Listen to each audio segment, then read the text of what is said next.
درآمد هر 1000 بازدید ویدیوهای شورت یوتیوب چند دلاره؟ البته بهتره که بگم چند سنته. 2 سنت، 5 سنت، 10 سنت یا 20 سنت.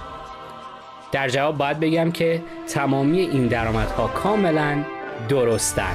این ویدیو شورت 16 ثانیه‌ای تا به این لحظه 104,000 بازدید گرفته و برای من 9 دلار تقریبا درآمد داشته. یعنی عملا بابت هر 1000 بازدید 9 سنت درآمدش بوده. این یکی ویدیو شورت 4 ثانیه طول بیشتری داره، یعنی 20 ثانیه، و تا به این لحظه بعد از گرفتن 8500 تا بازدید 89 سنت برای من درآمد داشته. یعنی عملا درآمدش بابت هر 1000 بازدید فقط 11 سنت بوده. این یکی ویدیو شورت نزدیک 11000 تا بازدید گرفته، تایمش 44 ثانیه است و برای من 98 سنت درآمد داشته. یعنی هر 1000 بازدید فقط 9 سنت.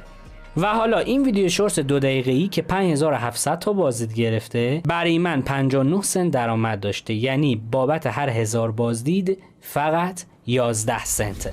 این شد از درآمد ویدیوهای شورت برای یک کانال یوتیوب آموزشی. برای سایر کانال‌ها مثل افرادی که توی حوزه سرگرمی دارن فعالیت میکنن هر 1000 بازدید ویدیوهای شورت چند سنت درآمد داره. برای اطلاعات بیشتر میتونی این ویدیو رو نگاه بکنی.